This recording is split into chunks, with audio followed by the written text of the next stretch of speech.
Hoje é 21 de maio. E aí, fizeram a tarefa de casa? Espero que sim. A gente vai já corrigir, tá bom? E aí a gente vai trabalhar o conteúdo de chance ainda, né, em algumas atividades, mas a gente também vai conhecer um novo conteúdo, o conteúdo de gráficos de barras e de colunas. As páginas que nós vamos realizar hoje serão as páginas 56, 57 e 58. Então, nessas três páginas, nós precisamos colocar a data do dia 21/5, tá bom? Aí sim, a gente vem concluindo a nossa aula. Vamos lá? Número 11. Considere os algarismos a seguir. Nós temos o 3, 4, 5. Escreva todos os números compostos por esses três algarismos.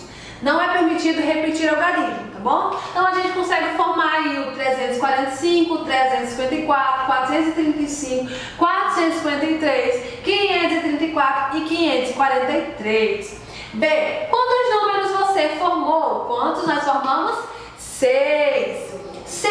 Ao escolher ao acaso um desses números que você formou, a chance dele ser par é maior ou menor do que a chance de ser ímpar? Por quê? Então nós vamos observar aqui quantos pares nós temos. Nós temos aqui o 354 é 1 e o 534. Temos apenas 2 em relação aos outros, que são 4 ímpares. Então é menor, pois há 2 números pares e 4 ímpares.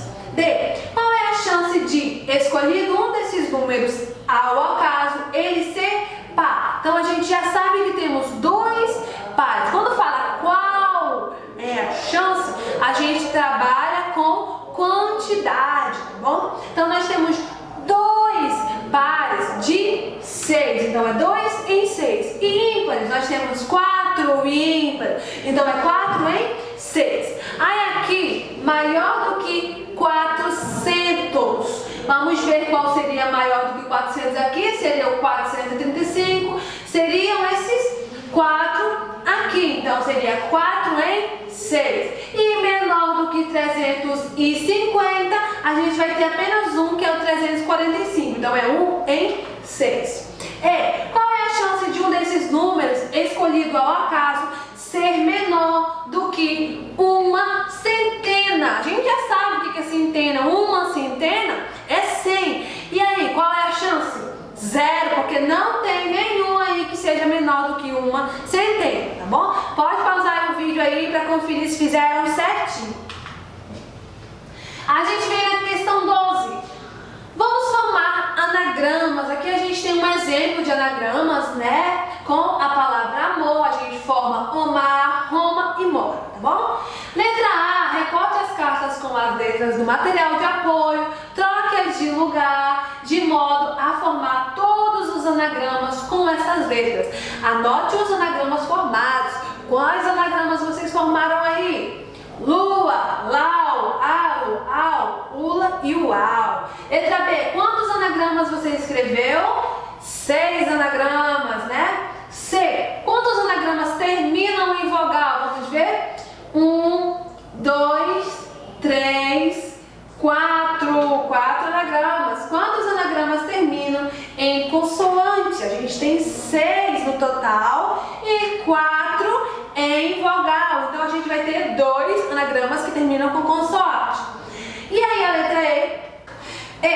Qual a chance de um desses anagramas escolhido ao acaso terminar em vogal? Aí a gente vai ver que de vogal a gente tem 4. Então é 4 em 6. E de consoante a gente tem 2 em consoantes, então é 2 em 6, tá bom? Pode pausar aí e aí você conferir se você fez certinho, tá bom? Agora a gente tem na página 57, né, o novo conteúdo de gráficos de barras e de colunas, tá bom? No troca de ideias a gente tem a seguinte situação: os professores das turmas de 4º ano fizeram uma pesquisa com os alunos sobre a cor dos olhos de cada um. Veja o resultado dessa pesquisa em uma tabela e em um gráfico de coluna. A gente tem que tabela, a gente tem linhas e colunas. tá bom? E aí a gente vai observar que gráfico a gente tem o eixo horizontal, que é o eixo deitado, que a gente vê que se dá pela cor dos olhos, e aí o eixo vertical, que é o eixo em pé, se dá pela quantidade de alunos. E a gente vai ter legendas também. Para os meninos aí a gente vai ter a cor laranja e para as meninas a gente vai ter a cor verde. A gente vai observar aqui o nosso gráfico que 38 meninos têm olhos castanhos, né? 12 meninas têm olhos verdes e há 5 meninas a mais do que meninos que têm olhos azuis. A gente observa que as meninas têm 15 e os meninos têm 10. Então vamos lá fazer uma atividade relacionada a esse conteúdo. Observe no gráfico de base a seguir o resultado de uma pesquisa realizada com os alunos de uma escola sobre o tempo gasto para ir de casa até a escola. Aqui a gente observa que o nosso gráfico possui as colunas deitadas na horizontal, né? E aí a gente observa também que o eixo horizontal se dá pela quantidade de alunos, o eixo vertical se dá pelo tempo gasto para ir até a escola. A legenda: meninas são roxo e meninos são laranja, tá bom? Aí a letra A pede o seguinte: complete a tabela com as informações do gráfico, tá bom? Os meninos que gastam de 5 a 20 minutos. Os meninos são laranjas, a gente observa que foram 120. E aí, meninas que gastam de 5 a 20 minutos são 35. Agora vocês vão pausar o vídeo e vão realizar aí essas outras duas aqui, tá bom? Voltando aqui, a gente tem 80 meninos, 135 meninas, 50 meninos e 42 meninas, tá bom? Pausa aí para conferir se fizeram certo. A letra B: quantos meninos levam de 21 a 30 minutos para ir à escola? Vamos ver, meninos, quantos meninos? 80 meninos. C: quantas crianças levam mais de meia hora para ir até a escola? Tá perguntando crianças, então a gente precisa juntar menino e menina, né? 42 mais 50, a gente vê que é 92. D: quantas meninas levam até meia hora para ir até a escola? Ele quer até meia hora, não pode passar de meia hora. A gente já aprendeu horas, minutos e segundos e a gente sabe que meia hora são 30 minutos. Então a gente vê que até 30 minutos seria de 5 a 20 minutos e também seria de 21 a 30 minutos. Então a gente precisa somar 135 meninas de 21 a 30 minutos e a gente vai somar as 35 meninas de 5 a 20 minutos. Fazendo essa continha aí, pode fazer a continha. Voltando, a gente tem que resulta em 170, tá bom? Pausa aí para conferir se fez certinho. A gente vem concluindo a nossa aula, onde a gente trabalhou a composição, né? Utilizando lá os números, a gente compôs alguns números e aí a gente utilizou também anagramas, através de letras das palavras a gente modificava a posição e assim nós formávamos outras palavras, né? E aí a gente trabalhou com as leituras de gráficos e a realização de tabelas, entendendo que as mesmas informações podem estar tanto em tabelas como também podem estar em gráficos, tá bom? E na próxima aula a gente vai continuar com esse conteúdo de gráfico, de barras, de colunas, fazendo algumas atividades para a gente aprofundar os nossos conhecimentos, tá bom? E é isso, gente. Até a próxima aula. Tchau, tchau!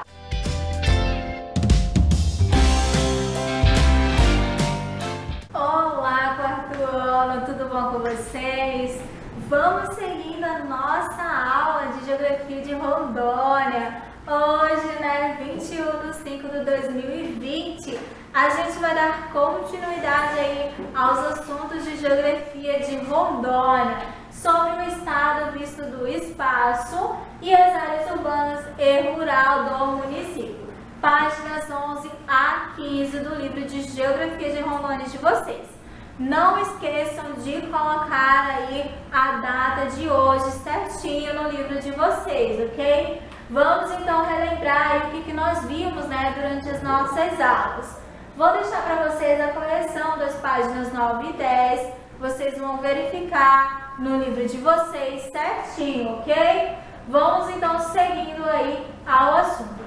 Lembra que eu falei para vocês nas últimas aulas de geografia sobre o que é a paisagem? O que era paisagem para vocês? O que relaciona paisagem para você? O que significa paisagem?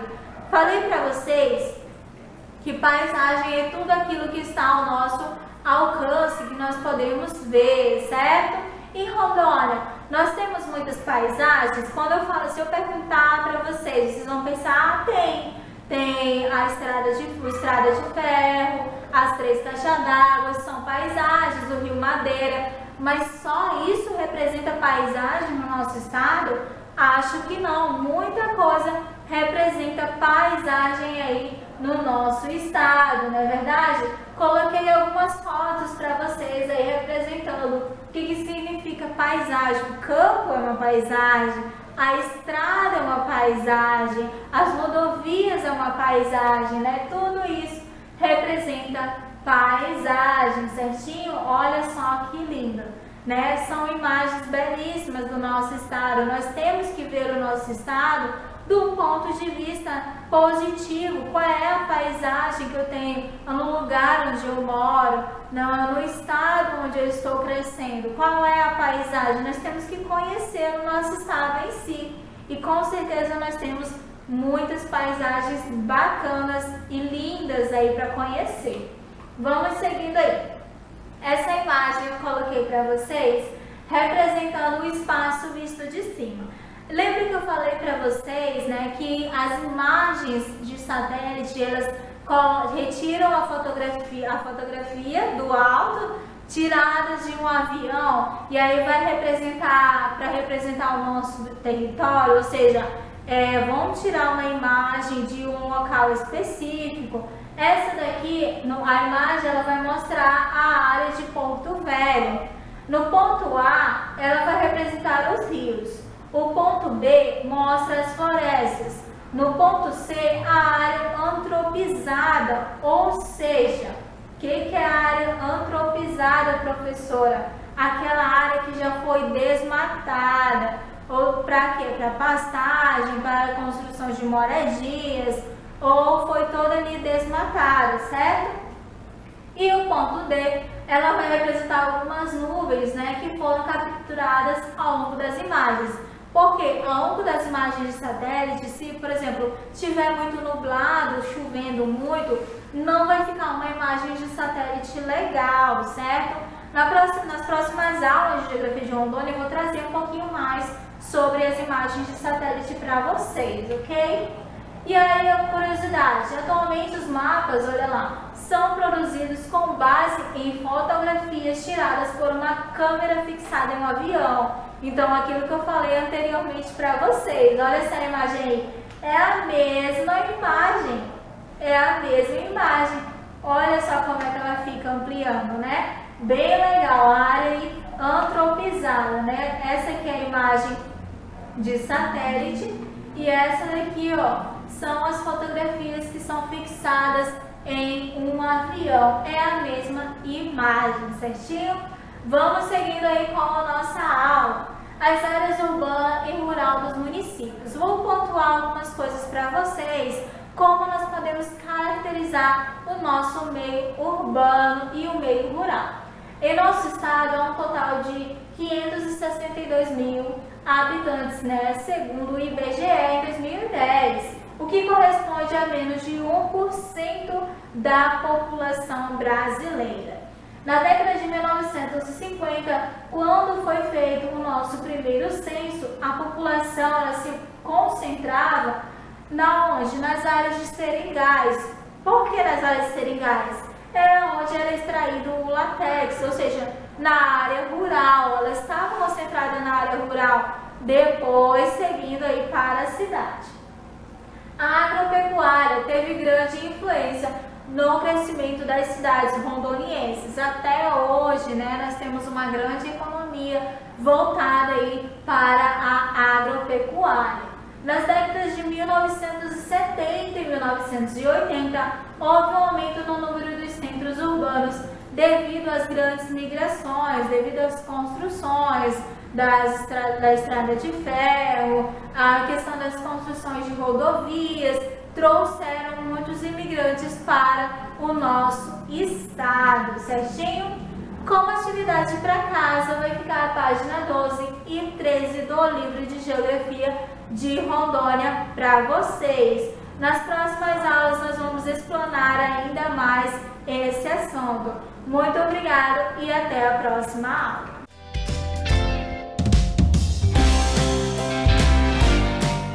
Hello students, good morning, good afternoon or good evening. Bem-vindos a mais uma aula de inglês. Pega logo o seu caderno que hoje vai ser um conteúdo que não tem no livro de vocês, ok?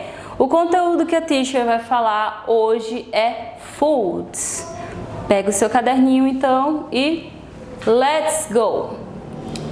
Falando de foods, a gente já pensa logo em várias coisas que a gente gosta, né? Mas a gente tem que pensar o seguinte: quais são os 3 principais momentos do dia que é importante que você não pule? Quando a gente fala de saúde, a gente fala também de alimentação. 3 momentos do dia principais: café da manhã, almoço e janta. São as 3 principais refeições.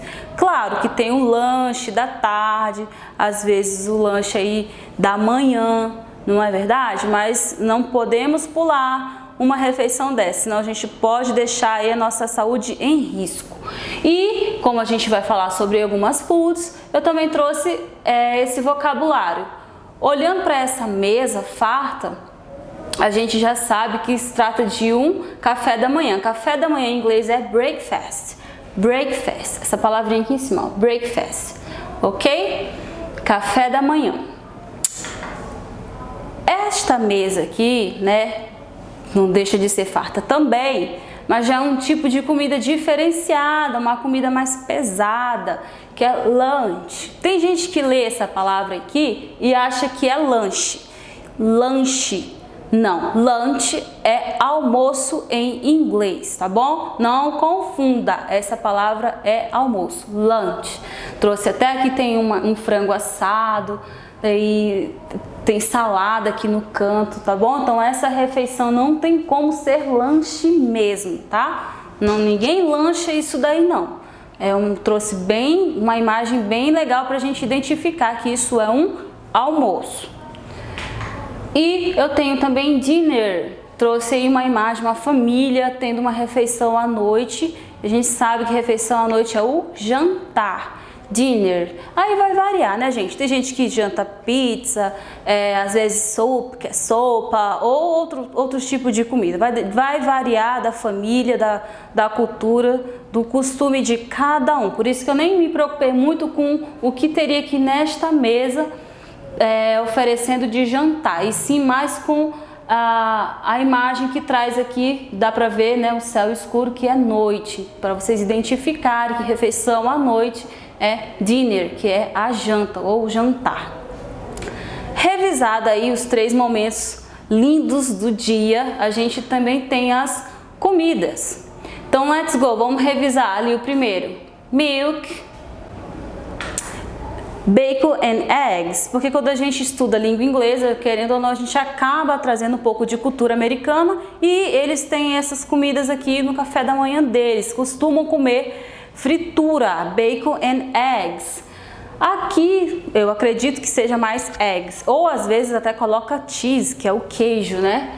Então, continuando, o que não falta também em nenhum canto, coffee, que é o café. Já outro tipo de comida, nós usado mais no almoço ou às vezes no jantar, rice, que é o arroz, pasta ou espaguete também, que é a macarronada ou macarrão.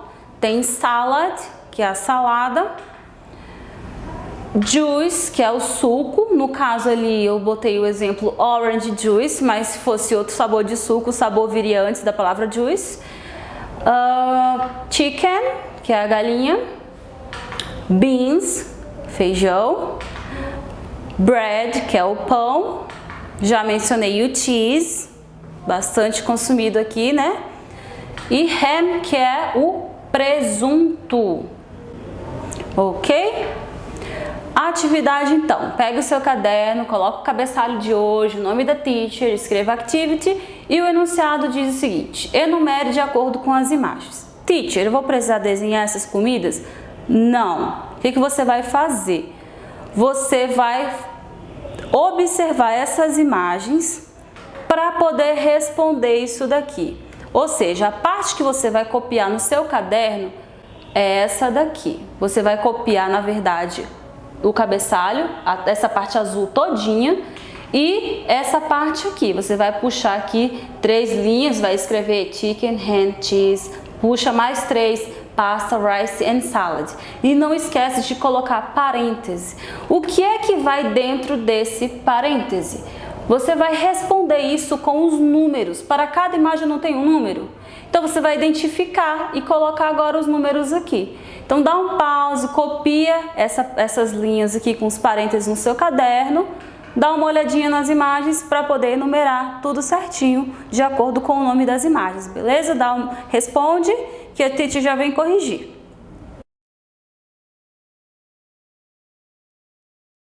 Did you finish? Vamos corrigir então. A primeira aí é cheese, a primeira imagem. Segunda, pasta. Terceira, ham. Quarta, rice. Quinta, salad. E sexta, chicken. Então, se você errou algum número, pega a borrachinha, corrige direitinho, deixa aí ok para a teacher corrigir quando você voltar para a escola, tá bom? A gente se vê na nossa próxima aula, então, galera. Bye, bye!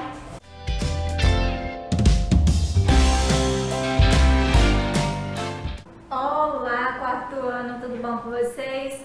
Vamos seguindo aí a nossa semana de aula, agora 21/5/2020. Vamos fazer agora a correção das nossas atividades anteriores, basicamente do capítulo 1, das páginas 25 à página 34 do livro de Geografia de vocês. Vamos lá, correção, vamos saber se vocês conseguiram?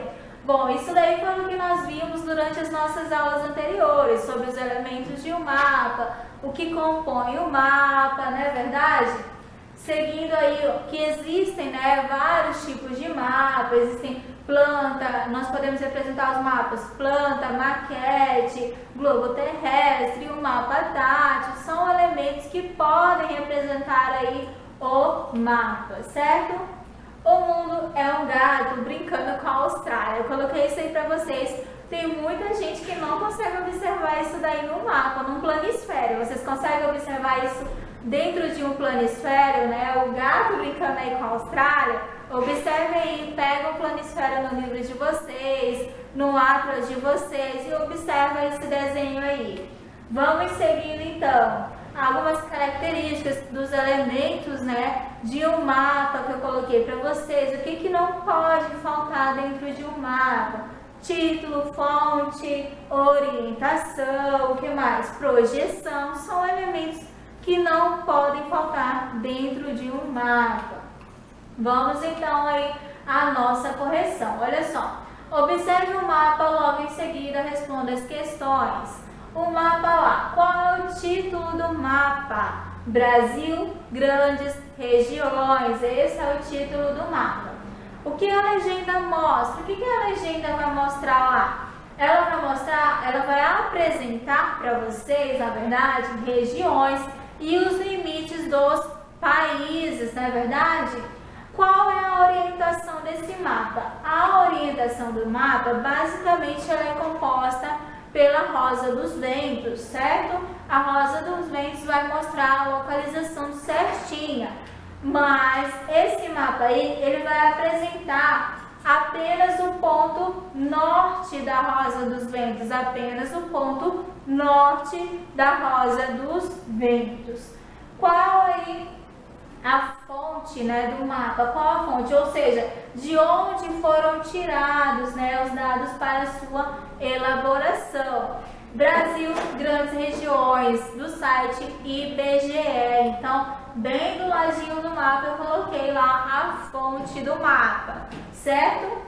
Seguindo lá, como é que é a escala desse mapa? Lembra que eu apresentei para vocês, falei que existem dois tipos de escala? Nesse mapa aí, qual é a escala que ele está representando? Está representando a escala gráfica, né? A escala gráfica está representada no mapa. Então, façam a correção certinha aí e vamos seguindo aí ao conteúdo.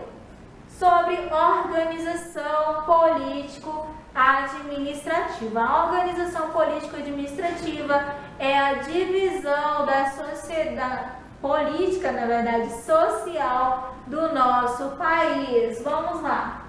Nós temos aí a Constituição, que ela está dividida entre república, federativa, democracia e presidencialismo. São aí as divisões, as bases para a nossa Constituição, certo? E aí, a questão número 2, ele vai pedir para você relacionar a coluna 2 de acordo com a coluna 1. Presidencialismo, o que representa o presidencialismo? O presidencialismo ele vai representar o sistema político regido pelo presidente da República como representante central do território. República, o que está representando a República? Forma de governo no qual o chefe do Estado é eleito pelos cidadãos ou por seus representantes com tempo de mandato limitado, certo? Federativa, o que representa aí federativa?